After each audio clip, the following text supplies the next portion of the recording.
Hey guys, back in the new and improved Rock Life studio.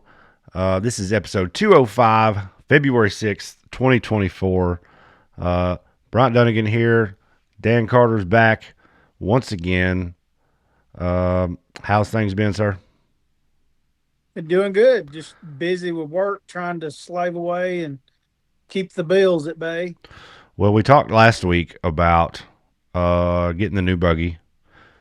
Kind Right. of went over that. Now you went over and seen the buggy and done some parts delivering this weekend. What's that looking like? It's real. It's It's it's a real. real uh no no Photoshop, no fake pictures. Um it's looking cool. Uh I do need to say this once again that this is just purely a uh research and development on the part of L&W, and I can't thank them enough for the opportunity to do this. But years ago, before they blew up into the side by side market, they focused on just fab work and they played around with mega trucks. So it's just one of those things that, uh, they're just kind of playing around, doing some research and development, testing some new prototypes, stuff like that. A lot of the stuff on the buggy is one off and is not available yet. So just keep that in mind to anybody that's interested in that type stuff. I feel like their end goal is to produce builder parts for guys that want to build their own chassis. So that's what we're going to be testing is some of that stuff. So just kind of give those guys some privacy and some space as we get this developed and try to keep from blowing them up on wanting parts and buggies built until we get the research done on this. Yeah, I was talking to Chet and he was worried that the buggy would be a little heavy, and it does have a lot of bars in it. Right, But that was the first place he went was we're used to building mud trucks. right, A little extra weight didn't hurt them because they're dealing with 1,000, 1,500 horsepower or whatever, big you know full size stuff. So he kind of leaned towards that and added a few bars in, but that's good. You're hard on stuff, so that maybe that'll save the old rig for a few years. oh yeah, for Um, sure. so And that's not too bad. Let's see, we got him the. I guess we're waiting on. I've got to send him some stuff tomorrow that's coming in, and then panels and finish welding. right, Really, we ought to be pretty close.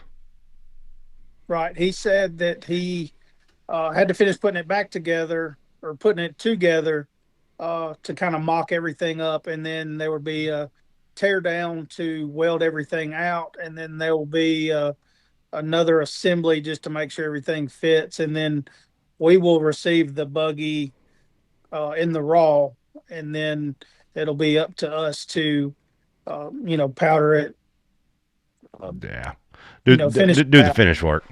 Right. Yeah, that won't be too bad. Uh, so that's coming down the pipeline. We'll talk about that. We'll keep everybody in the loop on that, how that's going.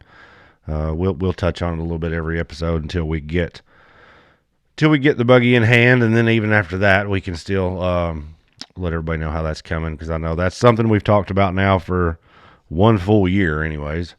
Um, so I'm sure everybody's as anxious as we are to see that thing roll out. King of the Hammers. This has been our last three episodes, pretty much. Um, King of the Hammers was this week. The big races. Man, I was glued for whatever reason, and every year I kind of do this. I watch it, but this year for some reason I was just glued to the Right. coverage. I was on the watched almost as much as I could while I was working. Watched the UTV race in its entirety. Um, the 48, everyman challenge race. I didn't get to watch as much of it, but I did watch a big portion of it. And then the overall The 4400 race. That was Saturday. I missed most of it because it was today is actually my kid's birthday. We took him to the monster truck show on Saturday, so we got to miss a lot of that. But I did catch the end of it. And I don't know if you've seen this or not, but I don't know. I'm. Let's talk about the UTV race first, and then we'll come back to the 4400 race because I don't know. I've got some stuff to say about that. UTVs, we talked about our buddy Dwayne Wells, Chris Ambergy, Brian Hamby, Tony Ramos. Nobody had a good day. Right. Nobody. None of our friends had a day whatsoever. Dwayne DNF'd. Hamby broke his wrist. Oh my goodness. Yeah, at some point. I don't know if it was during pre-run or qualifying or what. Hamby broke his wrist. But had a good, what looked like a good first lap going. And then his second lap, something happened and he DNF'd. Paul Wolff, we talked about that mess last week a little bit. Right. So he was going to start and run one car and then was going to get in a second car that was driven by James Cantrell and cross the finish line in the second car to get points in both classes. His first car, I don't know if he completed a lap. Didn't get anywhere with it. Got back to the pits. Cantrell finished lap 1 in his Can-Am. Moved him from like 99th to 41st overall in one lap. Pretty good. Then Paul and Travis traded out, got in that car, and drove it from 41st to a top 10. So that's pretty impressive. Right. I don't know. I don't like the rule, but the rule is the rule or whatever. So he got credited with a 10th place, third in class. Not going to take anything away from him. They earned it. That is pretty impressive, coming from 99th to 10th. Right. And then your 4400, JP Gomez won the race. He started not like 99th or 100th and won. That's right. So people can say what they want about qualifying. It doesn't appear to be everything. Right. I mean, it's important. Chaney won the UTV race, led it, tape to tape. So, I mean, it does mean something, but it's not everything. Right. Robbie Gordon, the speed cars. Robbie got a finish, got third in class. Max Gordon finished. Cool video. Did you see him roll? Like the door came open on the passenger side? No, I didn't see that. Okay, so he's cruising through there. Door opens on the passenger side. If I was him, I would claim to have done this on purpose to shut the door. But basically, the car rolled, shut the door, landed on the wheels. He kept going. I'm not going to say nothing bad about him. The luck he's had with that car and the shit he takes, right? He deserves every good turn he gets, I guess. I think everybody does. I mean, people catch slack all the time, but he's still a pretty decent driver. Listen, I used to love Robbie Gordon. He was one of my favorite NASCAR drivers back in the day.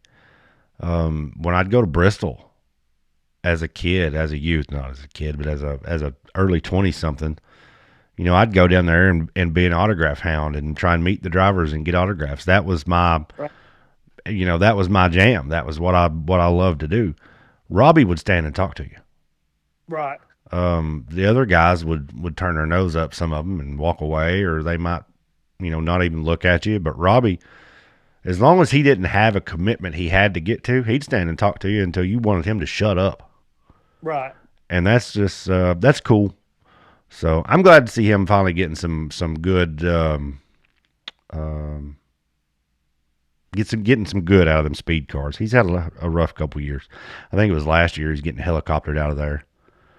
Right. Yeah, I Um, do. so I don't know. Maybe that'll make they get them cars up and running. That'll put some more pressure on some other OEs to continue developing and not slow down. Just more competition makes good competition.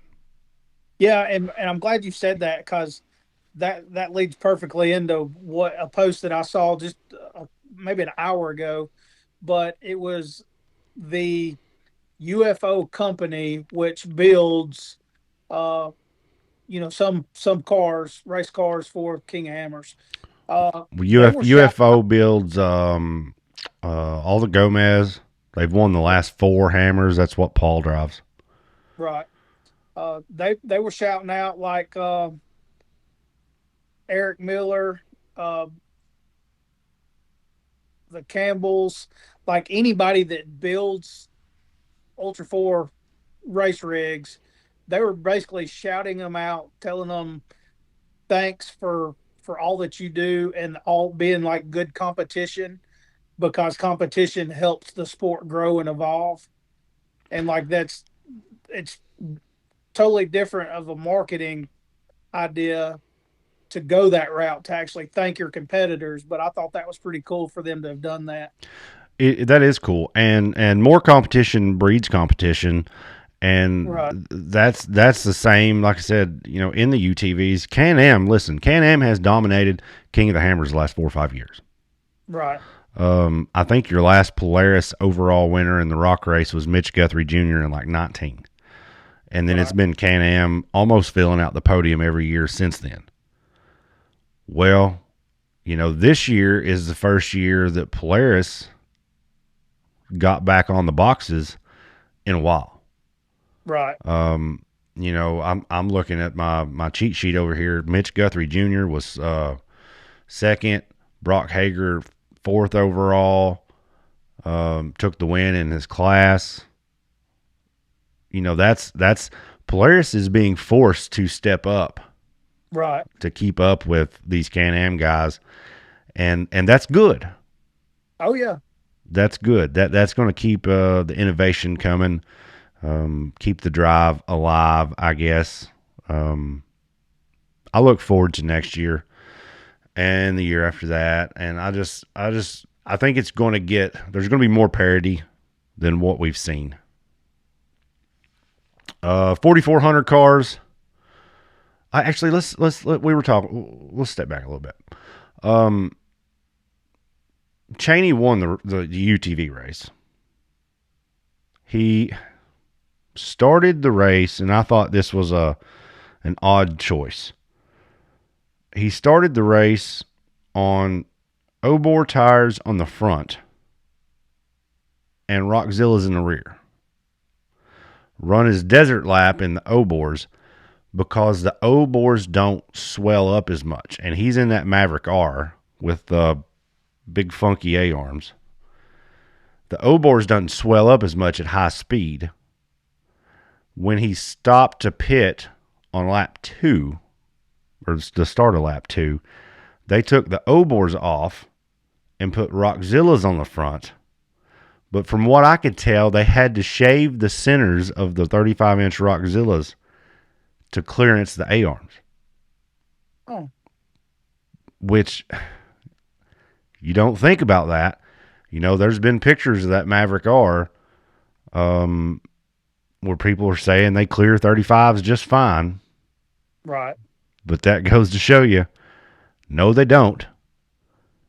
If he's having to shave tires, and he busted a tire at some point, and you've seen him and Cash out changing the tire. He busted a tire at some point. I'm curious. I would like to know where that failure developed. right. Was it a rock puncture, or did something in the suspension bust that tire? Yeah, that's a good question. Um, I don't remember. I did see that video because I specifically remember, like, I don't know. Everybody knows Cash. We go way back. Uh, we were racing with Cash when he 7, 8, 9 years old. But he grabs that tire and he goes to throw it up on the back of that Can-Am. Yes. Dude, I literally like threw my leg up and grunted I when I did saw. too, dude. I was I was like, there's trying no to. way he's getting that tire up there. I was like, ugh. I was proud of him. He did good. Yeah. Um, And man, I hate nobody. Like everybody's like, oh yeah, Kyle Chaney won, whatever. But nobody talks about Cash and like, well, you know, I'm going to be fair to that. Cash did wonderful, did a good job. He deserves his kudos, but nobody talks about the Co-Dog. that's right, that's right, and it's a shame that it's like that. But hell of a job helping in the situation that was in though. But I did not look to see where that puncture was on the tire. I want to say that it may have been on the outer sidewall, but who knows where that may have developed. Yeah, it. He rode that thing on the flat for a long time, and then seen an opportunity to change it. Had a pretty good lead, um, and they made the right call. Right. Um, But we were talking before the show about um, flats and things like that. So Ultra 4 does have a rule. Of course, you can't run tire balls. right, that's what I was going to ask. I know that there's some sort of uh, rules or regulations to where you can do certain things with inner tubes or I guess a run flat You style device you can tire balls. run. From what I understand, is you can run a tube. You can run the tire spine. You can't run balls. You can't run the tire blocks. When they pull the valve core out of your wheel, your tire cannot. I think it's I think it's 27 inches is as tall as it can be. So, like if you got tire balls, you pull the valve stem out. If you got a 32-inch tire, you got a 32-inch tire still. Right, You got tire blocks, you don't even need to run a valve stem. right, Um, the tire spines are basically I guess they're just a foam. Think of them like an RC foam, like right, an RC car tire foam. But it's a harder foam, and it is cut to allow whatever you're going to be. It's U4 approved. If you pull the valve stem out, it will leave your tire at 27 inches. right. Okay. Yeah, so that's what everybody runs. It's not I don't know. It's not like the ball. You're not supposed to be able to run the rest of the race on it. It's just supposed Right, to keep you from, I guess, dragging suspension off. right, So you can limp it back without destroying a bunch of stuff. Most of the guys run them, and I guess that's one of those deals. You kind of have to. It's a damn shame though. To go run these races, you got to buy $300 tires, right. $250, $300 wheels, and then you got to buy a $350 insert to go inside your wheel. But if you get the sponsorship, you get 10% off. You So don't get forget that. you get 10% off and get to have all your essays approved before you turn it in, I guess. Okay, so 4400 class. Um, I went back and had to rewatch. I guess I caught the tail end of it on the way home Saturday, and I was so confused on what was going on. It was, um, so I guess when I turned it on, you had, um, Lauren Healy was leading, Mhm. and Chaney in the Can-Am in the 4400 class was in second. and was like catching him. No. Hold on. Let me take that back. Chaney was leading. Yeah, Chaney was leading. Lauren Healy passed him in the rocks. And then Lauren got a big old lead, and Chaney was going to come in second. Less than a mile from the finish line, right before you go into Resolution and down back door and back into the short course, Lauren Healy loses a transmission. Ooh. Leading the Hammers. Loses a transmission. Man, that hurts. So here comes, right behind him, here comes Chaney in the Can-Am. He doesn't have a front shock now. It is, the front end of his Can-Am is squatted, dragging the ground. As he's coming across the desert, instead of going through the whoops, he's plowing through the whoops. Sand is just going everywhere. He passes Lauren, goes down Resolution, takes the bypass around back door, into the short course, first finisher. Everybody is praising this man like he is the second coming of Jesus. You know, Can-Am finished first in the 4,400 race. Woo! Then, a few hours later, he's got 53 minutes worth of penalties. Ooh. He completely skipped one of the trails. Like drove around it. So did he do that because of the shock? I don't know.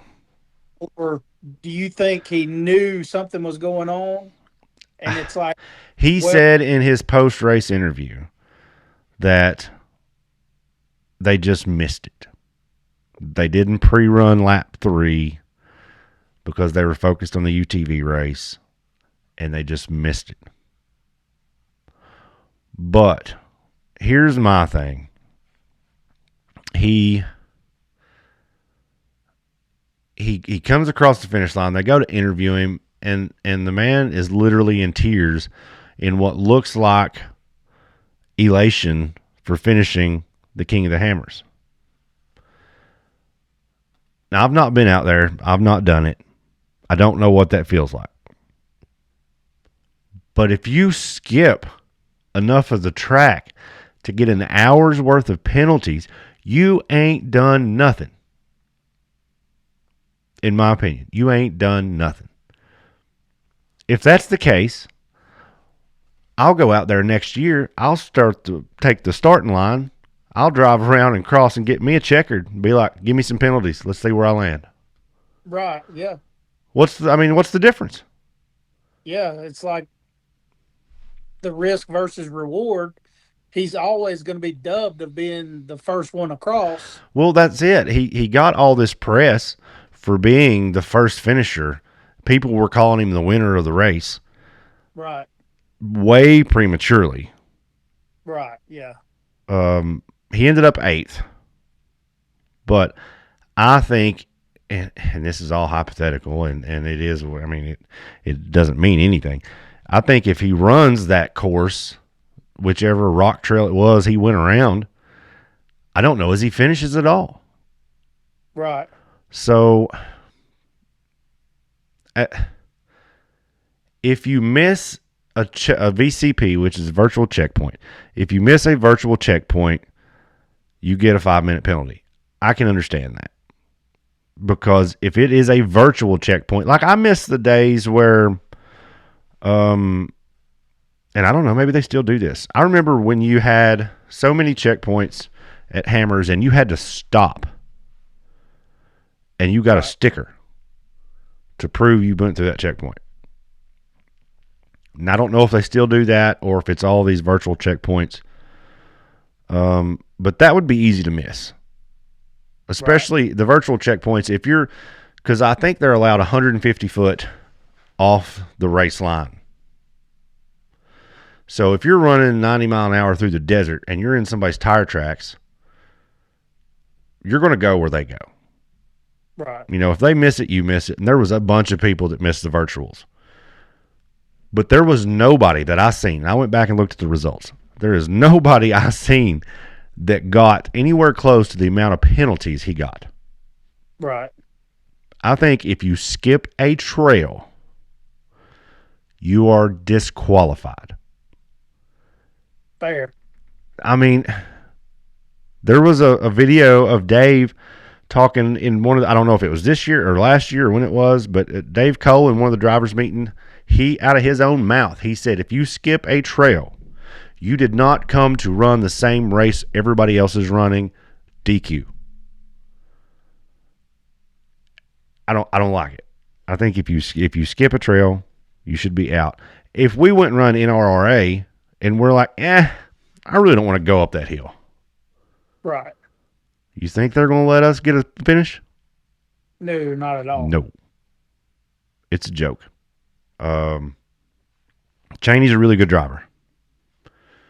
And if he played the rules, he played the rules. And I'm not knocking him because he's Can-Am. This could have been anybody. If you do something to get an hour's worth of penalties, you don't deserve to get a finish. Right. Plain and simple. Moving on from that, there's my little rant. JP Gomez, first place. So his brother, Raul Gomez, had won the last 2 or 3 hammers in a UFO car. Single seat, no co-dog. I think he'd won the last 2. He flipped on one of the trails, laid it over on his side, could not self-recover. Ooh. Just couldn't get it turned back over. Just everything he tried, nothing. And I seen a video or a picture of him just standing there with his hands on his hips in front of his car, watching people pass him. And he was leading when he flipped. Yeah. And then at one point, JP comes through and basically runs over his brother because he was in the trail. And JP was like, man, this is what we do. We race. Yeah. I got to go try and get mine. And so that would be hard, watching your brother literally drive over you while you're sitting there helpless. Right. I think somebody finally did come through and help get him recovered. And he ended up, I think, don't hold me to this, I think he ended up getting a finish. But the trophy for whatever they call it now, the Race of Kings, it's not the King of the Hammers is the event, and the race is now the Race of Kings. I think is what they actually call it. But that's 3 years in a row. It stays with the Gomez brothers. I met them for the first time in 2000. Probably 17 or 18 at Dirty Turtle when U4 raced up there. Met them, super nice guys. Met Eric Miller. He was super nice to us. Probably the only time I've met them face to face and actually talked to them. I've seen them at some other events, but we were parked right next to them at the vendor area. They came over and bought some stuff. Super cool people. Paul Wolff only made it after qualifying second on the front row in the 4,400, made it 25.1 miles. There was, I think it was a steering issue with him. There was a ton of 4,400 cars that had steering issues this year. Yeah. I don't know why. I don't know if that's a common thing. Because I think a lot of it was, of course, most of those guys run full hydraulic. And I don't know if it's orbitals or what was going on, but or it may just been the pumps. Yeah. But it seemed like there was a ton of steering failures, more than normal. You had guys like Casey Curry, Shannon Campbell, Jason Shear. None of them finished the race. So you got to see some newer names, I guess, up towards the front of the field, which was pretty cool. Didn't really get to watch the motos. Some of the 40, the EMC stuff, the old trusty bomber. Oh God, I'm drawing a blank. Brandy Slauson. Yeah. He put on a clinic in the old bomber, won that 4800 class. I don't know, dude. I've got the bug. What do you say we go do it? Man, I've that's always been like a bucket list thing for me. And I don't know. I want to go. Like I would like to go maybe spectate one year, just kind of fill it out. Um, I've done a little bit of research. I've talked to a few different people. A lot of people are saying fly into Vegas, rent a motorhome, and head out there. A few people are saying do the same thing but fly into LAX. So I don't know. I think we need some input from everybody. Just for the spectating aspect of it, I'd like to go out there watch. Maybe even if it was for like a couple of days, but that is definitely on the bucket list, and I want to fill it out before I commit to saying, "Yeah, let's go run it and see how we stack up."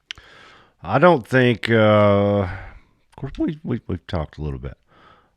Next year, I say we go out, get our toes in the sand a little bit, ask some questions, shake some hands, and then I say we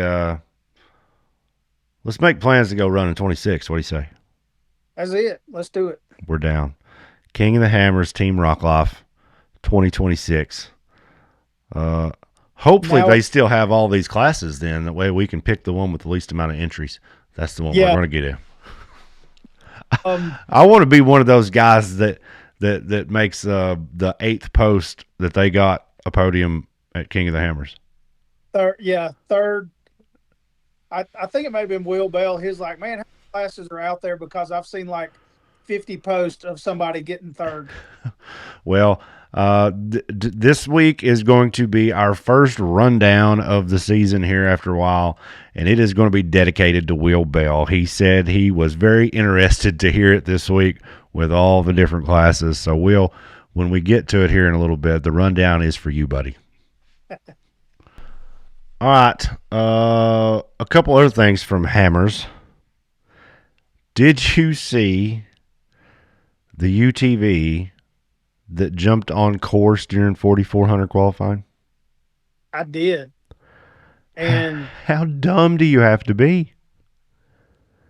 okay, so I don't know where I'd heard this. It may be when we were at L&W the other night, but somebody was saying that the guy they did like an interview with the guy, like, what are you doing? What are you thinking? And they said that the course official told them that it was clear for them to go ahead and cross or do whatever they needed to do. That was just hearsay though. Well, I But mean, if that's the case, then man, I tell you, I would not want. Yeah, I no. No, I can't remember who was qualifying, and I want to say it was a bomber. It might have been, uh, I don't. It might have been Randy Slauson. I don't know because I know he was running 44 as well. It was a yeah, bomber style car, best I remember, yeah, and man, he just nailed the back of that Razor. yeah. It's almost like he saw him and he was like, "Oh, let me slow up," and then he was like, "Never mind, I need to teach him a lesson." Yeah, Jesus Christ. And something else I wanted to, I meant to talk about a little bit more while we was talking about the UTV race. Um, our good buddy Tony. Yeah, So we'll talk about him just a little bit. Um, in qualifying, I was watching him run, and he didn't, he looked like he was out there for a Sunday drive. yeah, And so I assumed that was going to be race pace for him right, because qualifying and race pace is two completely different things. right. I assumed that was going to be race pace, and he was qualifying at race pace. Well, they were going through the desert, I think, on lap one. Hit a whoop, and whoops. Tore the back end off the car. And they posted, Kevin, his co-dog, posted a video. They drove for several miles on three wheels. Found another guy with a Can-Am that had wrecked, destroyed his shit. They pillaged parts off of his car, put over on Tony's car, and Tony somehow managed to finish that race. Wait. He wasn't last. He was next to last. But out of 130 entries, I think maybe 45 finished. So 40, if 45 finished, he was 44th. It took him forever, but he made it. And there's not that many people who can say that. There's people Right. who's been going out there 4 or 5 years and haven't finished. Right. And it's like timed also. So it's not like it was midnight and he just come rolling in one before the last guy. No, they quit scoring at I think it was 7 plus your start. Yeah. So if you, just for sake of simple math, if you started on the third row, you would have been a minute behind the leaders starting. So your cutoff time would have been 7 plus your minute. Right. So 7:01, you're done. Right. Tony, I don't think he had to get into his corrected time adjustment, which would have been, he started 80th, I think. Or no, I'm lying to you. I want to say he was in the 50s. So he would have had, let's just say he was 50. He would have had 24, 25 minutes past 7. Right. But he made it before 7, and then there was one more guy come in after him. And so super proud of him. And another guy that did get a finish, Steven Rogers, managed to get a finish. I think this was his first time at King of the Hammers. Steven used to run a lot of National Rock. Yeah. And I almost forgot our buddy Matt Zeiler. 3rd place in the Pro Mod class for Matt. Running with no co-dog. Says he likes it better. Yeah, I can see that. He said running with a co-dog, you got to argue with people. You got somebody over there telling you what to do, and he said, I don't like that. He said, I just assume go by myself, and you get a weight reduction. Yeah. So that was pretty cool. Look forward to it next year. But until then, we've got about 3 weeks before. Okay, let's back up. We've got 2 weeks before Outlaw. Yeah, 2 weekends. If I'm not mistaken, this is the last weekend before. Yep. So Outlaw will be in 2 weeks. Going to be at Hawk Pride. That's it. Outlaw's going to be at Hawk Pride in 2 weeks. National Rock Racing Association's kicking off their season. First weekend in March at Windrock Park in Oliver Springs, Tennessee. Man, I'm excited to get back after it. I miss all the race fam. Made a lot of good friends, racing guys. All of my friends I have made from racing. Yeah. Realistically, I've got a handful of friends, here local. I'm not the typical partier. I don't have 20 people I run around with. Right. But all of my best friends come from the sport. And I look forward. I need to get back out there. Oh yeah. I need for sure. I need to go see the fam. I'm having withdrawals. I am too. And it's crazy how at the end of season you just hate everybody. Yeah. Everybody's getting You know who I want to, who I miss? Who's that? I want to see DC Thompson. Yeah. I wish I didn't live so far from Memphis. I would go pester him. We when we were going to the Off-Road Expo in Hot Springs, we had to go right through Memphis.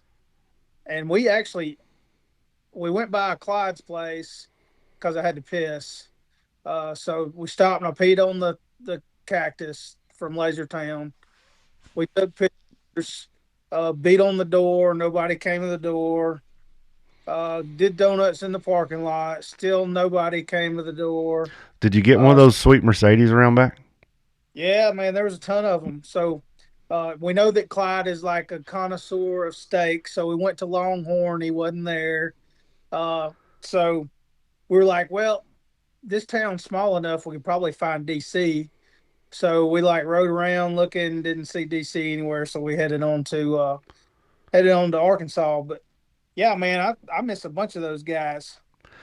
I do too. I'm ready to get back out. I think we're going to have a really good crowd at Windrock.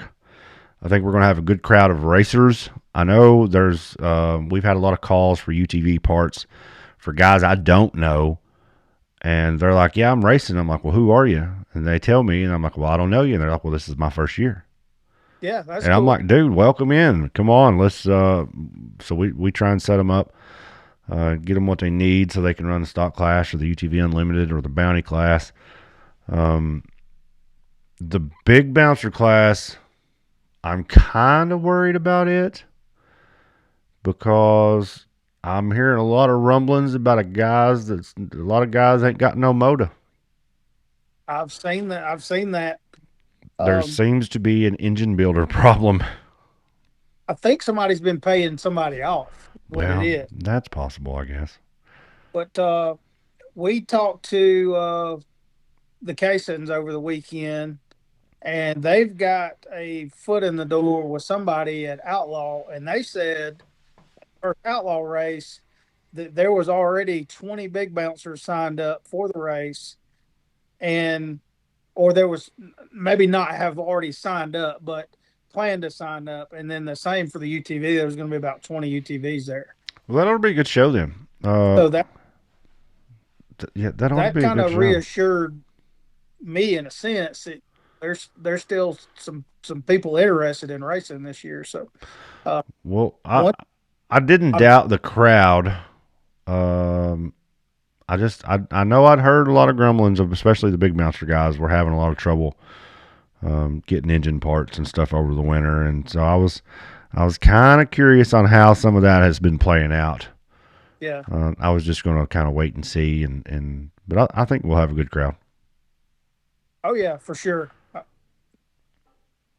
Um, I guess that's about it for this week.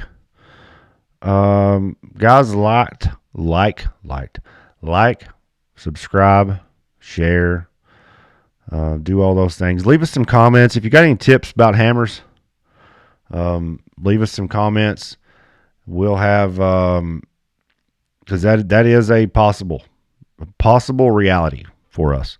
We're thinking about racing this year and then throwing all of our parts in a bucket and coming out with a hammers car. So if you got any advice,